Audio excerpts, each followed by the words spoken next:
আমরা দেখলাম bomb disposal unit party অফিসের ভিতরে ঢুকেছে, বিএনপি অফিসের ভিতরে। মূলত কেন, কি জন্য আপনারা এখানে এসেছেন, কি পাওয়া গেল? বিষয়টা আপনারা জানেন যে আজকে অনেকদিন যাবত সাধারণ ছাত্ররা কোঠা বিরোধী আন্দোলন করছিল।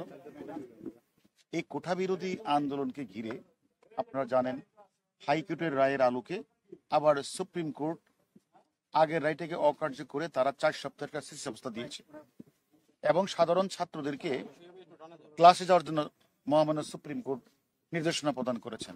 কিন্তু আমরা দেখলাম এর কয়েকদিন পরেই মহামান্য সুপ্রিম কোর্টের নির্দেশনাকে অপেক্ষা করে একটি গ্রুপ তারা বিভিন্ন জায়গায় বসে তারা এক সরকার বিরোধী স্লোগান দিচ্ছে।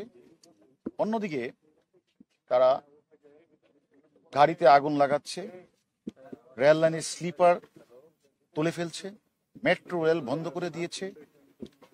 আমরা যারা গোয়েন্দায় চাকরি করি আমরা কিন্তু নিবিড় পর্যবেক্ষণ করছিলাম যে এই আন্দোলনটাকে, কোঠা বিরোধী আন্দোলনটাকে অন্যদিকে ধাবিত করার জন্য একটি চক্র, একটা গ্রুপ তারা বিভিন্ন সময় অর্থ দিয়ে, কেউ পানি দিয়ে, কেউ লাঠি দিয়ে, কেউ অস্ত্র সরবরাহ করে তারা এটাকে এই পরিস্থিতি থেকে ঘোলাটে করার জন্য তারা চেষ্টা চালাচ্ছে।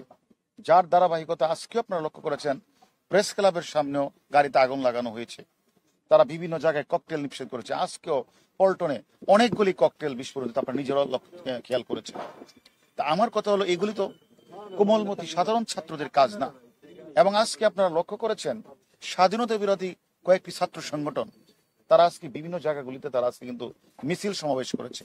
তাহলে এখানে কোঠা বিরোধী আন্দোলন চলছে, মহামান্য হাইকোর্ট একটা নির্দেশনা প্রদান করেছে 7 তারিখ তার রায় হবে, সেখানে এটাকে অপেক্ষা করি কে বা কারা এটাকে মানে ভিন্ন খাতে প্রবাহিত করার যে একটা অপচেষ্টা, তার ধারাবাহিকতা আজকে আমরা এই অফিসে এসেছি। এখানে এসে আপনারা নিজেরা দেখেছেন প্রায় 100-র উপরে আমরা ককটেল পেয়েছি, সেখানে পেট্রোল 5-6 বোতল পেট্রোল আমরা পেয়েছি, তারপরে 500 লাঠিসোঁটা 2-3টা রুমে ছিল, 500 লাঠিসোঁটা ছিল, 60টা দেশি বিদেশি অস্ত্র ছিল।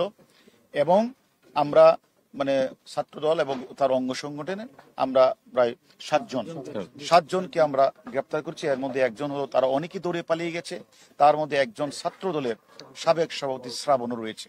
আমাদের কথা হলো আমরা যাদেরকে গ্রেপ্তার করি তাদেরও জিজ্ঞাসাবাদ করব তারা কেন, কি উদ্দেশ্যে, কারা এই অফিসগুলিতে লাঠিসোঁটা থেকে বিভিন্ন অস্ত্র তারা রেখেছে। এক দ্বিতীয়ত হলো আমরা এটাও দেখেছি একটি গ্রুপ যেমন অর্থ দিয়ে বিনিয়োগ করছে, অস্ত্র দিয়ে সরবরাহ করছে, আবার তারা গুজব ছড়িয়ে বিভিন্ন পরিবেশটাকে বিভিন্ন দিকে মানে ঘুরিয়ে নেওয়ার চেষ্টা করছে।